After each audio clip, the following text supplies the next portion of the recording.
हम सीटेट जुलाई 2024 के जो एप्लीकेशन फार्म आए हैं उनको कैसे फिल करेंगे उसके बारे में जानेंगे। तो सबसे पहले हम इसमें देखते हैं कि जो इसकी स्टार्टिंग डेट है एप्लीकेशन की वो है 7 मार्च और इसकी एंड डेट है 2 अप्रैल 2024 और इसकी जो एग्ज़ाम डेट है वो है 7 जुलाई 2024।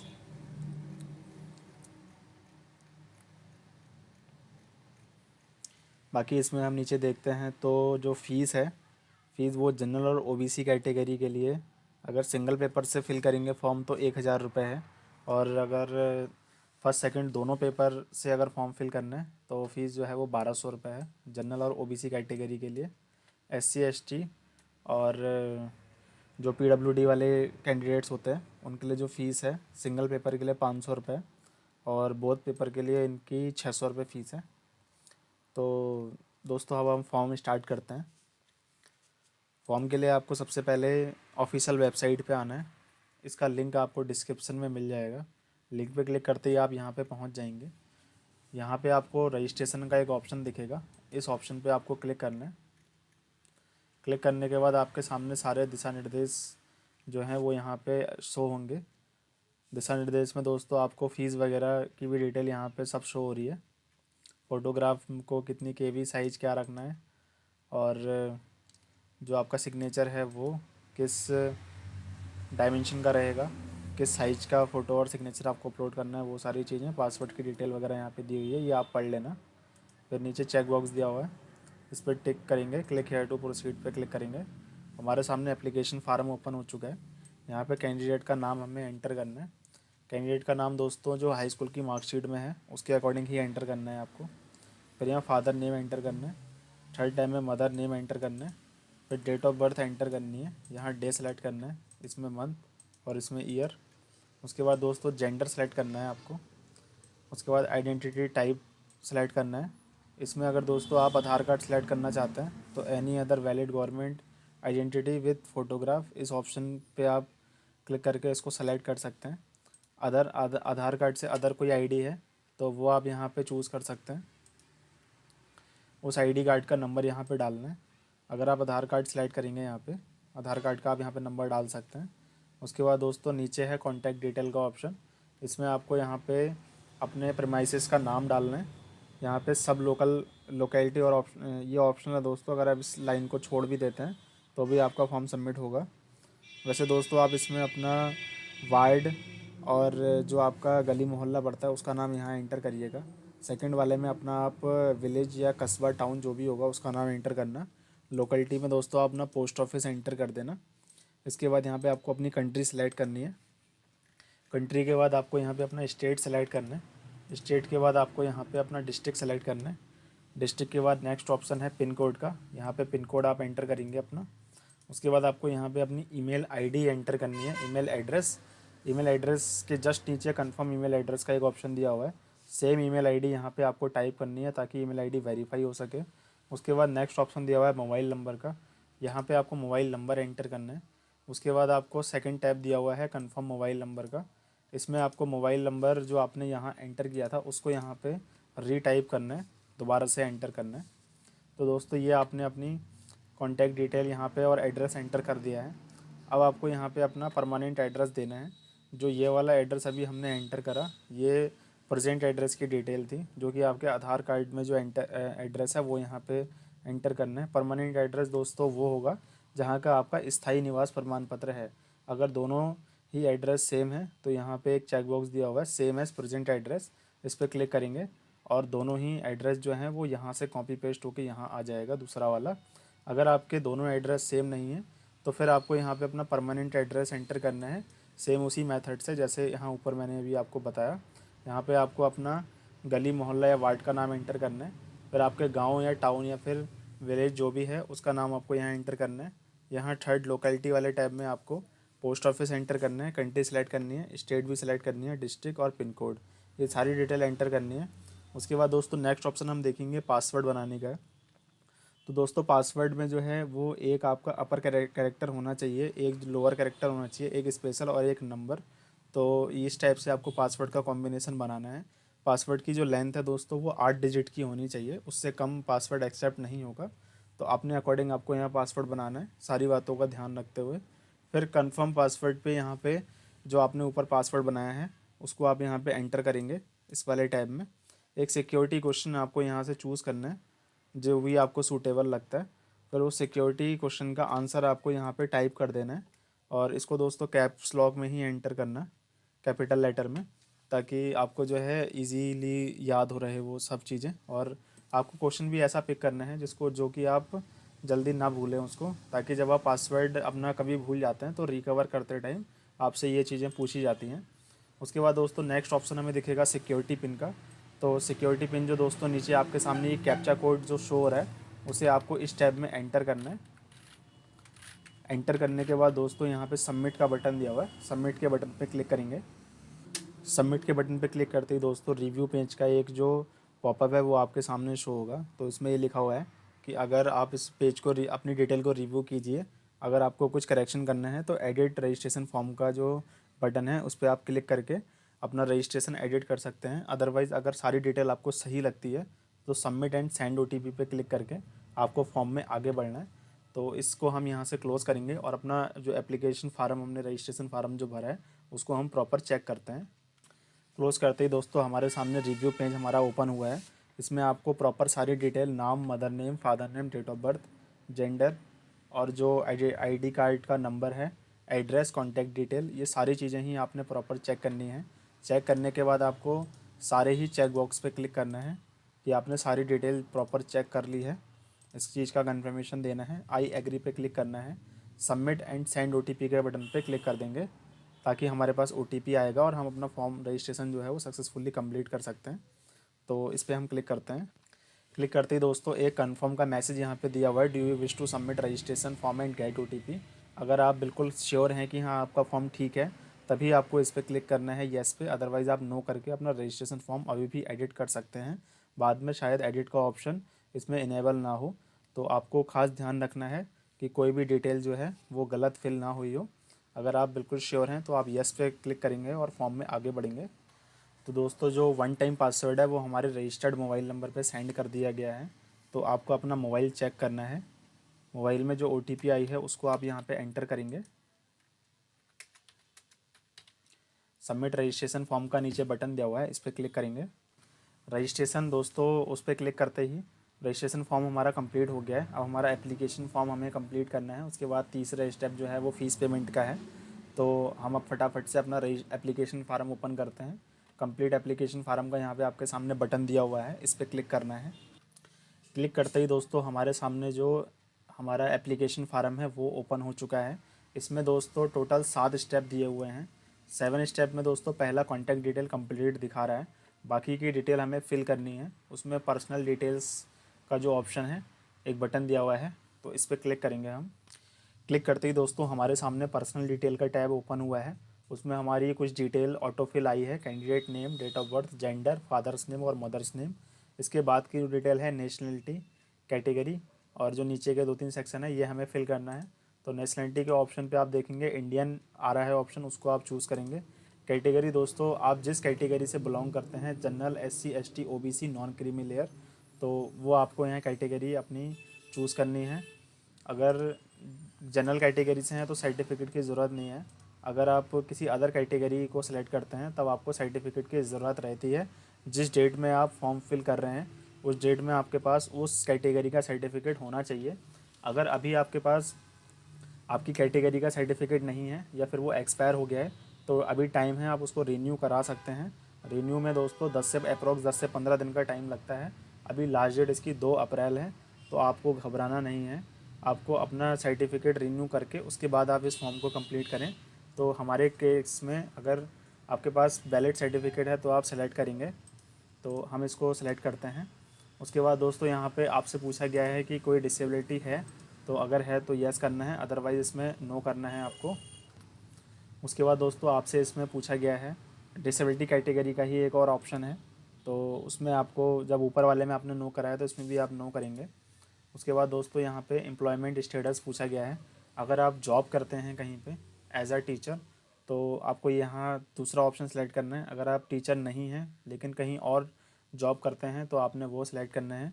और अगर आप एम्प्लॉयड नहीं हैं तो आपको नॉट एम्प्लॉयड पे का ऑप्शन सेलेक्ट करना है। उसके बाद नीचे कैप्चा का एक ऑप्शन दिया हुआ है, कैप्चा आपको यहाँ एंटर करना है। डिटेल फिल करने के बाद अब हम यहाँ पे सेव एंड नेक्स्ट का बटन दिया हुआ है, इस पर क्लिक करके फॉर्म में आगे बढ़ेंगे।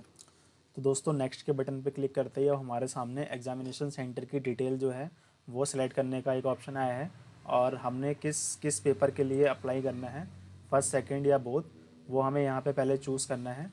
तो हम यहाँ पे अपना जो जिस भी पेपर के लिए आप एलिजिबल हैं उसको आपने यहाँ पे सेलेक्ट करना है। उसके बाद दोस्तों सेकंड जो है ऑप्शन वो दिया हुआ है लैंग्वेज 1 का। तो जो लैंग्वेज आप रखना चाहते हैं लैंग्वेज 1 में उसको आप यहाँ सेलेक्ट करेंगे। उसके बाद लैंग्वेज सेकंड का एक ऑप्शन दिया हुआ है, जो आप लैंग्वेज सेकंड रखना चाहते हैं उसको आप यहाँ पे सेलेक्ट करेंगे। फिर minimum education qualification for class 1 to 5। तो दोस्तों इसमें आपको 4 ऑप्शन दिए हुए हैं, इन चारों ऑप्शंस की डिटेल जो है वो यहाँ पे दी हुई है। तो इसको आपने अकॉर्डिंग पढ़ेंगे। अगर आपने अगर आपने सीनियर सेकेंडरी की जो परीक्षा है वो पास कर रखी है और 2 ईयर का डिप्लोमा कर रखा है डीएलएड का, और आपके सीनियर सेकेंडरी मतलब 12th में 50% से ज़्यादा मार्क्स आ रखे हैं, 50% से कम नहीं होने चाहिए, तब आप जो है वो फर्स्ट नंबर को चूज़ करेंगे। सेकंड वाले में दोस्तों सीनियर सेकेंडरी में जो 12th की क्लास होती है उसमें 45% से ज़्यादा मार्क्स अगर आपके आ रखे हैं और आपने डीएलएड जो है वो कर रखा है तो उसमें आप सेकंड नंबर का ऑप्शन चूज़ करेंगे। थर्ड नंबर भी दोस्तों उसमें जो है ये है कि आपने इंटर की परीक्षा पास की हुई है 50% मार्क्स से, और आप जो हैं वो 4 ईयर का जो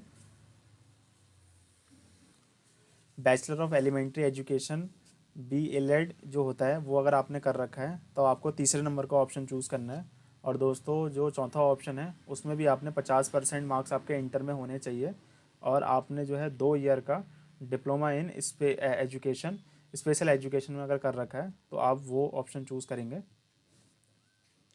तो दोस्तों इसमें सिंपल है, जो फर्स्ट क्लास से फोर्थ क्लास तक के लिए है, फिफ्थ क्लास तक के लिए अगर आप उसके लिए अप्लाई करते हैं पेपर 1 के लिए तो आपने जो है डीएलएड आपको कंपलसरी है करना।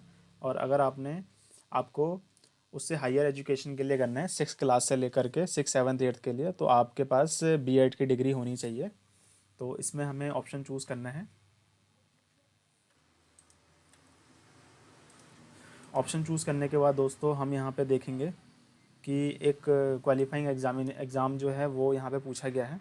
तो हमारे पास डिप्लोमा इन एजुकेशन डीएलएड है, तो इस पे हम चूज़ करेंगे ऑप्शन।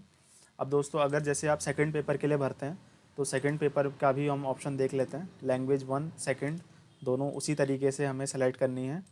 और बाकी इसमें भी दोस्तों हमारे सामने 8 ऑप्शन दिए गए हैं, 8 ऑप्शंस में भी ग्रेजुएशन, अच्छा ग्रेजुएशन मांगी गई है इसमें। और 2 ईयर डिप्लोमा फर्स्ट ऑप्शन है, 2 year diploma in elementary education. अगर आपने ग्रेजुएशन के साथ में 2 साल का डीएलएड कर रखा है तो आपको पहला ऑप्शन चूज़ करना है। सेकंड ऑप्शन में देखेंगे कि 50% मार्क्स इन ग्रेजुएशन और पोस्ट ग्रेजुएशन और पास और appearing in final year of BEd. अगर आप बीएड के फाइनल ईयर में हैं और आपकी ग्रेजुएशन और पोस्ट ग्रेजुएशन में 50% मार्क्स आए हैं तो सेकंड ऑप्शन आप चूज़ करेंगे। थर्ड ऑप्शन देखेंगे graduation with at least 45% and passed or appearing in final year of bachelor in education. BEd अगर आपने कर रखा है तो आपने और आपके जो मार्क्स हैं वो 45% हैं ग्रेजुएशन में, तो आपको थर्ड ऑप्शन चूज़ करना है। फिर उसके बाद दोस्तों आपने यहाँ पे जो हमारे पुराने फर्स्ट से लेकर के फिफ्थ तक के पेपर के जो ऑप्शन थे वो भी यहाँ पे दिए हुए हैं। तो दोस्तों इसको आपने अपने अकॉर्डिंग पढ़ना है, जिस क्वालिफ़िकेशन में जिस नंबर में आपकी क्वालिफ़िकेशन फिट बैठती है उसी नंबर को आपको यहाँ पे चूज़ करना है। उसके बाद दोस्तों यहाँ पे subject offered for paper second के लिए आपको मैथमेटिक्स एंड साइंस और सोशल साइंस ये एक ऑप्शन ऐड हुआ है इसमें। सेकंड पेपर अगर आप सेलेक्ट करेंगे तो उसके लिए आपको सब्जेक्ट यहाँ पे चूज़ करने की ज़रूरत है। उसके बाद दोस्तों आपने जो भी आपके क्वालिफाइंग एग्ज़ाम है उस पर आपको यहाँ टिक करना है। टिक करने के बाद दोस्तों यहाँ पे हम देखेंगे कि हमारे सामने एग्ज़ाम सिटी सेलेक्ट करने का ऑप्शन दिया हुआ है। 4 एग्जामिनेशन सेंटर हमें ये चूज़ करने हैं, इसमें आप अपने अकॉर्डिंग सेंटर चूज़ कर सकते हैं। यहाँ पहले आपको स्टेट दिखेगा, स्टेट आप यहाँ पे सेलेक्ट करेंगे। स्टेट के बाद आपको यहाँ पे सामने सिटी दिख जाएंगी, उस स्टेट में जितनी सिटी अवेलेबल हैं वो सारी आपको यहाँ दिखेंगी। उसके बाद आपने सेकंड एग्ज़ाम सेंटर चूज़ करना है। दो एग्ज़ाम सेंटर सेम नहीं हो सकते हैं, इस बात का खास ध्यान रखिएगा आप।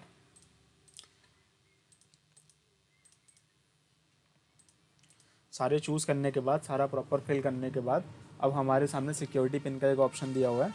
सिक्योरिटी पिन हम यहाँ पे देख के एंटर करेंगे। सेव एंड नेक्स्ट का बटन दिया हुआ है, इस पर क्लिक करके फॉर्म में आगे बढ़ते हैं। तो दोस्तों नेक्स्ट के बटन पे क्लिक करते ही हमारे सामने हमारी एजुकेशनल डिटेल एंटर करने का ऑप्शन आया है। तो अगर आपने डिग्री इन एजुकेशन के टैब पे वहाँ पे इसके जस्ट पीछे वाले ऑप्शन में अगर क्लिक किया है तो आपको अपनी डिग्री की डिटेल लेनी है। अगर आपने डिप्लोमा कर रखा है तो आपको अपने डिप्लोमा की डिटेल देनी है, जो कि आपको ऑप्शन ऊपर दिख जाएगा। तो यहाँ पे सबसे पहले पास का स्टेटस, अगर आप पास्ड हैं तो पास्ड, अपेयरिंग में हैं तो आपको यहाँ पे अपेयरिंग चूज़ करना है। अपेयरिंग में जो आपकी पासिंग ईयर है वो ऑटोमेटिकली 2024 सेलेक्ट हो जाएगा। ये फॉर्म या तो वो लोग भर सकते हैं जिन्होंने जो ज़रूरी क्वालिफ़िकेशन है वो पास कर रखी है, या फिर वो लास्ट ईयर में है। अगर आपने फर्स्ट ईयर में अभी जस्ट एडमिशन लिया है तो आप इस फॉर्म के लिए एलिजिबल नहीं हैं। जब आप लास्ट ईयर में आ जाएंगे तब आप इस फॉर्म के लिए एलिजिबल हो जाएंगे। तो यहाँ पे एक ऑप्शन दिया हुआ है एजुकेशन, एलिमेंट्री एजुकेशन ईटीसी, इसको आप सेलेक्ट करेंगे। उसके बाद यहाँ पे आपको यूनिवर्सिटी सेलेक्ट करनी है, आप किस यूनिवर्सिटी से आप जो हैं वो आपकी जो डिग्री या फिर डिप्लोमा है वो कर रहे हैं।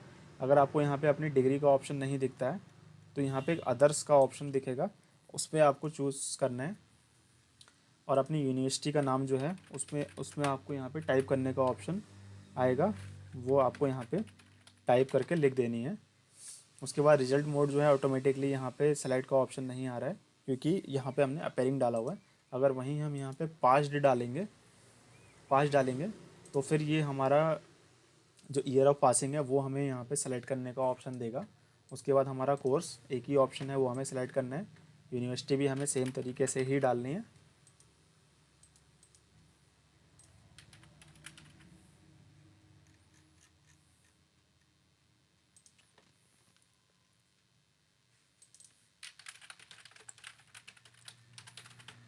उसके बाद रिजल्ट मोड पे आपका परसेंटेज या सीजीपीए जो भी आपके रिजल्ट में छपा हुआ है उसको आपने यहाँ पे सेलेक्ट कर लेना है। सेलेक्ट करने के बाद दोस्तों आपको यहाँ पे मार्क्स, अगर आप परसेंटेज एंटर करेंगे सेलेक्ट करेंगे तो आपको मार्क्स की डिटेल आएगी, और अगर आप सीजीपीए सेलेक्ट करते हैं तो आपको ग्रेड पॉइंट वगैरह यहाँ पे एंटर करने रहेंगे। तो मोस्टली केसेस में परसेंटेज का ही रहेगा। तो आप यहाँ पे टोटल मार्क्स जो हैं वो यहाँ पे सेलेक्ट कर सकते हैं, ऑप्टेंट यहाँ सेलेक्ट कर सकते हैं, एंटर कर सकते हैं अपना, फिर आपकी परसेंटेज जो है वो ऑटो कैलकुलेट हो जाएगी। अब लास्ट ऑप्शन आता है इंस्टीट्यूट पिन कोड। इंस्टीट्यूट जो है आपका, उसका पिन कोड क्या है वो आपको यहाँ पे एंटर करना है। एंटर करने के बाद दोस्तों, एंटर करने के बाद आपको यहाँ पे कैप्चा का ऑप्शन दिया हुआ है, ये कैप्चा एंटर करनी है। उसके बाद सेव एंड नेक्स्ट का बटन है, इस पर क्लिक करके अब हम नेक्स्ट जो हमारा स्टेप आने वाला है अपलोड फ़ोटो एंड सिग्नेचर, उस पर जाते हैं। तो दोस्तों हम नेक्स्ट स्टेप पे पहुंच चुके हैं, जो कि हमारा फ़ोटो और सिग्नेचर अपलोड करने का है। तो इसमें दोस्तों जेपीजी फॉर्मेट में ही होनी चाहिए फ़ोटो और सिग्नेचर दोनों चीज़ें। फ़ोटो का जो साइज़ है वो 10 KB मिनिमम और मैक्सिमम 200 KB तक होना चाहिए, और जो सिग्नेचर का साइज़ है वो 4 KB मिनिमम और 30 KB मैक्सिमम होना चाहिए। यहाँ पे चूज़ फाइल का ऑप्शन है, इस पर आप क्लिक करके अपना फ़ोटो सेलेक्ट कर सकते हैं, और नेक्स्ट ऑप्शन जो है वो आपका सिग्नेचर का है। यहाँ चूज़ फाइल का ऑप्शन है, इस पर आप फाइल सेलेक्ट करके अपना सिग्नेचर जो है वो अपलोड कर सकते हैं। इसमें फ़ोटो सिग्नेचर हमारे वो हैं सक्सेसफुली अपलोड हो चुके हैं। इसके बाद आपने यहाँ पे अगर आप चेक करना चाहते हैं तो click here to view upload document, दोनों ही फ़ोटो सिग्नेचर के सामने ये ऑप्शन दिया हुआ है, आप यहाँ पे क्लिक करके फ़ोटो सिग्नेचर चेक कर सकते हैं। उसके बाद नेक्स्ट ऑप्शन जो है वो आपका यहाँ पे कैप्चा का है, कैप्चा यहाँ पे एंटर करना है आपको, और सेव एंड नेक्स्ट के बटन पे क्लिक कर देंगे। एक कन्फर्मेशन का मैसेज आया है, do you wish to submit document from finally. अगर आपको फाइनल सबमिट करना है तो आप इस पर येस करेंगे, अदरवाइज़ चेंज करना चाहते हैं तो नो करके दोबारा चूज़ फाइल करके आप डॉक्यूमेंट्स चेंज कर सकते हैं। तो हम येस करके आगे बढ़ेंगे फॉर्म में। तो दोस्तों हमारा जो एप्लीकेशन फॉर्म है वो लगभग कंप्लीट हो चुका है, हमारे सामने रिव्यू पेज ओपन हो गया है। अब हमको यहाँ पे सारी डिटेल आपको चेक करनी है, जो नाम, date of birth, gender, father name, जो भी डिटेल हमने यहाँ पे एंटर की हुई है वो सब चीज़ आपको प्रॉपर एक बार चेक करनी है, सारी डिटेल। अब सारी डिटेल जो है अगर आपको सही लगती है तो आपको ये जितने भी चेक बॉक्स दिए हुए हैं इन सारे चेक बॉक्स पे क्लिक करना है। क्लिक करने के बाद आई एग्री पे क्लिक करेंगे, फाइनल सबमिशन ऑफ एप्लीकेशन के बटन पे सबमिट कर देंगे हम फॉर्म को। क्लिक करने के बाद दोस्तों ये लास्ट बार कंफर्म कर रहा है, are you sure you want to submit the application form. अगर आप बिल्कुल 100% श्योर हैं तो येस के बटन पे क्लिक करेंगे। अगर आपको कुछ चेंजेस करने हैं तो आप नो के बटन पे क्लिक करके चेंजेस अभी भी कर सकते हैं, पॉसिबिलिटीज़ है। सबमिट करने के बाद फिर कोई भी चेंजेस इसमें एक्सेप्टेबल नहीं होंगे, तो आप यहाँ पे अगर आपको श्योर हैं कि हाँ मेरा फॉर्म ठीक है तो आप येस के बटन पे क्लिक करेंगे। क्लिक करते ही दोस्तों अब हम अपने हमारे होम पेज डैशबोर्ड पे आ चुके हैं। यहाँ पे हमारा रजिस्ट्रेशन फॉर्म पहले कंप्लीट हो गया था, अब हमारा एप्लीकेशन फॉर्म भी कंप्लीट हो चुका है। फ़ीस पेमेंट रह गई है। फ़ीस पेमेंट करने से पहले दोस्तों हम यहाँ पे हमें हमारी ईमेल आईडी वेरीफाई करनी होगी, तो इस पर हम यहाँ पे क्लिक करेंगे। फिलहाल दोस्तों एडिट एप्लीकेशन फॉर्म का ऑप्शन यहाँ भी दे रहा है, तो अगर अभी आप कुछ चेंज करना चाहते हैं तो इस बटन पे क्लिक करके चेंज कर सकते हैं। अगर आपको लग रहा है सब ठीक है तो your email ID yet to verify, इस पर क्लिक करके ईमेल आईडी को वेरीफाई करेंगे। क्लिक करते ही दोस्तों हमारे सामने हमारी रजिस्टर्ड ईमेल आईडी शो होगी यहाँ पे, जो कि आधी शो हो रही है, स्टार्टिंग के 2-3 लेटर। यहाँ पे सिक्योरिटी कोड का एक ऑप्शन दिया हुआ है जो कि नीचे कैप्चा लिखा है, उसको हम यहाँ पे एंटर करेंगे। अगर आप चाहें तो ईमेल आईडी चेंज भी कर सकते हैं। अगर आपको लग रहा है ईमेल आईडी आपकी सही है तो सबमिट के बटन पे क्लिक करेंगे। क्लिक करते ही दोस्तों यहाँ पे एक ऑप्शन आया है हमारे सामने popup, security pin matched, please check OTP send on your email. Email ID पे एक OTP सेंड कर दी गई है जो कि अब आपको अपनी ईमेल आईडी पे चेक करना है। अब यहाँ पे हमारे सामने OTP एंटर करने का ऑप्शन आ रहा है, हम फटाफट से अपनी ईमेल आईडी चेक करेंगे। ईमेल आईडी पे जो OTP आ गई है, OTP जो आई है उसको यहाँ पे हम एंटर करेंगे और वेरीफाई पे क्लिक करके अपनी ईमेल आईडी को वेरीफाई कर लेंगे। OTP एंटर करते ही दोस्तों हमारे सामने your email ID is verified successfully का मैसेज आ चुका है। एक बटन दिया हुआ है click here to go home, इस पर क्लिक करके हम होम पेज पे रीडायरेक्ट हो जाएंगे। तो दोस्तों अब जो है हमारा जो फॉर्म है वो कंप्लीट हो चुका है। अब हमें इसकी फ़ीस की पेमेंट करनी है। तो फ़ीस पेमेंट के लिए दोस्तों पे एग्जामिनेशन फ़ीस, जो कि मेरे केस में 1000 रुपये है। आपके केस में ये चेंज हो सकती है आपकी कैटेगरी के अकॉर्डिंग, आपके पेपर के अकॉर्डिंग। तो जो भी आपके सामने पैसे शो होंगे वो आपको यहाँ पे करने हैं। इस बटन पे क्लिक करके आप अपनी जो पेमेंट की जो इसकी जो साइड है उस पर रीडायरेक्ट हो जाएंगे, और उसके बाद आपको वहाँ पे पेमेंट करके net banking, credit card, debit card या फिर UPI के थ्रू आप पेमेंट करेंगे और आपका जो फॉर्म है वो कंप्लीट हो जाएगा। उसके बाद आपको इसका एक प्रिंट आउट निकाल के रख लेना है या फिर इसको PDF फॉर्म में सेव कर लेना है। दोस्तों अगर आपको CTET 2024 जुलाई का फॉर्म फिल करने में कोई भी दिक्कत आती है तो आप मुझे कमेंट बॉक्स में पता कर सकते हैं। अब मिलते हैं दोस्तों नेक्स्ट वीडियो में। Thank you.